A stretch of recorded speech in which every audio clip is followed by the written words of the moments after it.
Bonjour à toutes et à tous, j'espère que vous allez bien dans cette grande transition pour l'humanité.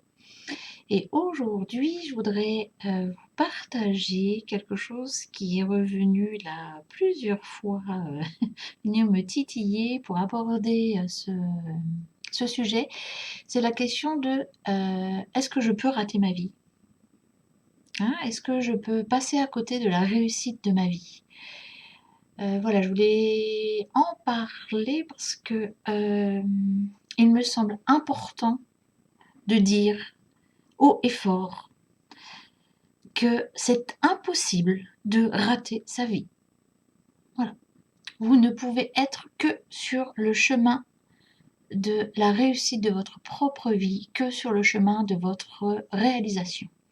Pourquoi je dis ça? Parce qu'en fait, c'est quelque chose que je ressens, mais profondément, que je ressens vibratoirement. C'est impossible de rater sa vie. Nous avançons tous sur un chemin qui nous correspond.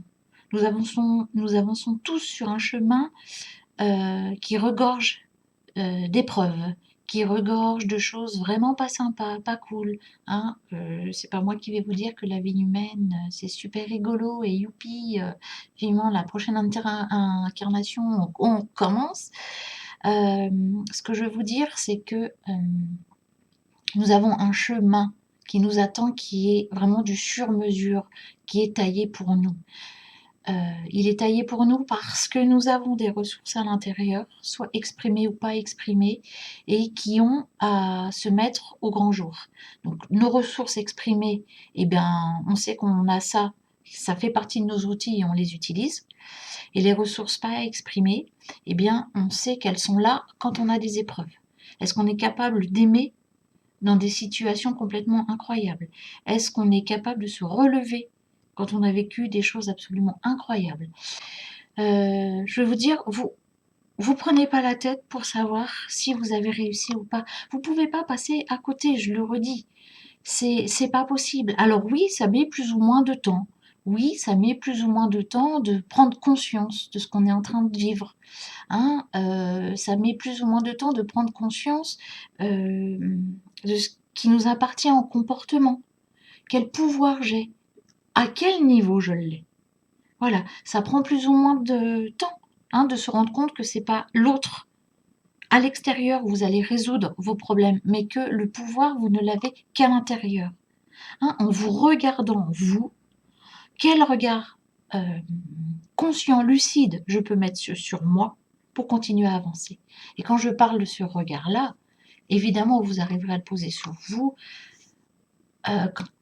quand il est teinté d'amour, et au mieux quand il est complètement imprégné d'amour. Parce que si vous vous regardez avec lucidité en vous tapant dessus, je vais vous dire, vous n'allez pas avoir envie du tout de faire ce chemin de conscience. Donc de toute façon, vous faites un chemin de conscience parce que vous êtes en train de comprendre à chaque instant des trucs de vous. Voilà. L'endroit où vous avez du pouvoir, c'est de la façon dont vous allez le vivre. Parce que de toute façon, vous allez le vivre. Hein, que ce soit dans un éveil spirituel ou que ce soit en vivant votre vie comme tout à chacun, vous vivez ce que vous avez à vivre. Parce que ça vous emmène sur votre chemin de révélation à vous-même. Ça vous emmène sur le chemin de toujours plus d'amour à vous-même. Voilà. Donc, pour moi, quand on dit oh, je ne sais pas si je vais réussir euh, à m'aimer, est-ce que je vais réussir à accomplir ce pourquoi je suis venue, est-ce que je vais réussir à emprunter le chemin que je me suis dit que j'emprunterais. En fait, tout ça, c'est des questions qui vont vous faire mal parce que c'est obligé que vous empruntiez le chemin qui vous correspond. Parce que à chaque pas, vous déroulez ce que vous êtes amené à vivre. Donc voilà, moi ce que j'aime vivre, c'est ces relations d'écoute, de partage, de reliance, de communion. Et aveu devant caméra, j'y arrive pas tout le temps. Voilà. J'ai beaucoup de, j'ai beaucoup de moments d'agacement, j'ai beaucoup de moments où je suis fatiguée et que je n'arrive pas à être dans cet espace-là de moi qui me permet d'offrir ce que j'aime vivre. Voilà. Donc, je me tape beaucoup pour cela, de ne pas y arriver. Je me suis beaucoup tapé dessus. Mais la conscience que j'ai prise de ça, en fait, je me suis dit, mais la beauté de mon aspiration, elle n'est pas tant que je réussisse à chaque seconde, elle n'est pas tant que je réussisse à 100%, mais elle est que je réussis parce qu'à chaque fois, j'ai cette intention de, j'ai cette intention de relation du cœur, j'ai cette relation de communion. J'ai, j'ai à cœur que quand je me relie à l'autre, j'ai envie de lui offrir un espace dans lequel il peut être qui il est. Voilà, ça c'est des choses qui me portent, permettent à tout être vivant de s'exprimer comme il le souhaite et là où il en est. Voilà. J'y arrive pas tout le temps. En séance, c'est autre chose. En séance, c'est un temps donné, donc il y a quelque chose de mon être qui est complètement dirigé vers l'autre personne. Donc là, je suis prête. Tout mon être est dédié à cela.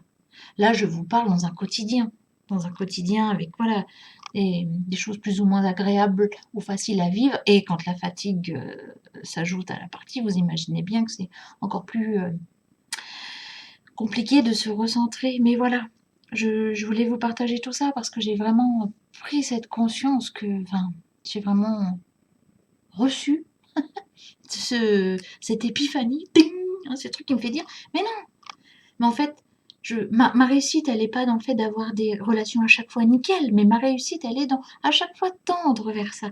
Même si je tombe, même si ça me fait pleurer, même si ça me met dans des états pas possibles, en fait, quand il y a quelque chose qui reprend le cours de sa vie, ça dit non, mais en fait, je veux ça.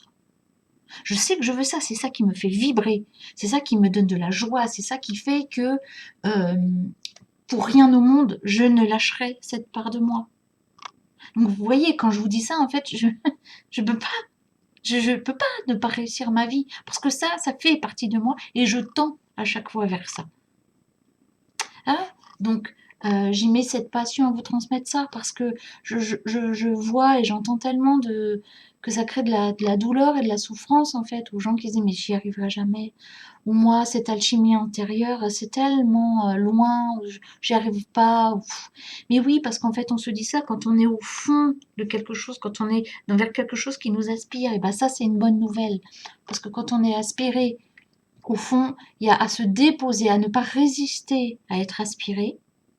Et je parle en conscience, hein, pas en se laissant aller, en se disant oh, la vie ne vaut pas la peine d'être vécue, pauvre de moi, tout ça, parce que ça effectivement, ça, vous serez dans des énergies très engluantes. Mais et en même temps, je vous dis ça, mais j'ai été dans ces énergies très gluantes, très voilà, très à vous maintenir en bas. Il n'y avait plus de sens, il n'y avait plus rien. Mais là où j'y ai mis de la conscience et de me dire je suis ok pour rester là. Ok, puisque de toute façon je ne peux pas remonter, à chaque fois ça me redescend. À chaque fois que j'essaye de retrouver de la joie, de l'espièglerie, de quelque chose, de la lumière, du soleil, blum, ça me rattire dans ce puits glauque et tout ça. Donc un jour j'ai dit, bah je reste assise dans ce puits-là. Voilà. Et j'étais prête à ce que ça dure, je sais pas, des semaines, des mois, des années. Bah ouais, ça aurait pu. Mais en fait, ça m'a pris, ouais, si en semaines, ça m'a pris que quelques semaines. Pourquoi? Parce que je me suis abandonnée complètement en conscience à ça. Voilà, je me suis dit, Céline, ne te relève pas tant que ça n'aura pas de sens. Et ça m'a permis d'accueillir, de voir, d'aller à la rencontre de tout ce petit monde. Voilà. Là, je développerai aussi cet aspect-là parce que ça n'a pas bonne presse, en fait, de parler de la victime, de parler d'être au fond du gouffre et de pas aspirer à la lumière. Je parlerai de tout cet aspect-là parce que moi, en fait, j'y ai découvert une lumière magnifique. Et comme dit un ami qui se reconnaîtra, la plus belle lumière vient de l'ombre. Hein, donc c'est et vraiment parce que ça ne force, je ne me suis pas forcée à me redresser. Je me suis redressée toute seule, ça s'est fait tout seul. Cette énergie m'a portée toute seule. Voilà. Donc, non, vous ne pouvez pas rater votre vie. Non, vous ne pouvez pas passer à côté de votre vie. Non, c'est pas vous n'avez pas un problème d'existence. Non, euh, vous n'êtes pas idiot. Non, vous ne comprenez rien. Vous êtes en train de dérouler le propre processus de votre vie. Et chaque pas vous amène encore plus près de vous-même. Plus près de vous-même dans vous aimer, vous accueillir, être en compassion de vous quand vous posez le regard sur vous-même.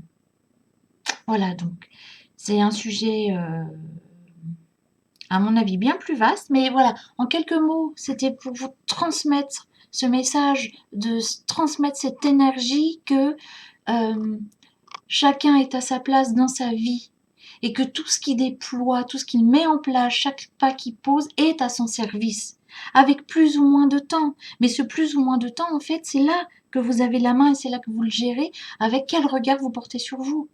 Parce qu'effectivement, soit vous allez accentuer la souffrance, ou alors vous allez vous dire, hey, quand je me vois comme ça dans cette situation, bah s'il y a un seul être au monde qui est capable de m'aimer et que ce soit moi-même, wow, j'aurais déjà découvert ce que c'est que d'aimer un être dans tous ses recoins, quoi. Parce que vous voyez dans tous vos recoins. Vous pouvez pas vous mentir. Alors vous pouvez essayer un temps, mais ça fait mal, hein. Et le jour où vous vous découvrez sous certains aspects, aïe aïe aïe. Donc le regard que vous posez sur vous fait toute la différence. Voilà, eh bien écoutez, je vous envoie beaucoup de tendresse, hein, de prendre soin de vous quand vous posez un regard sur vous. Et surtout, prenez soin de vous, vous êtes votre plus précieux cadeau.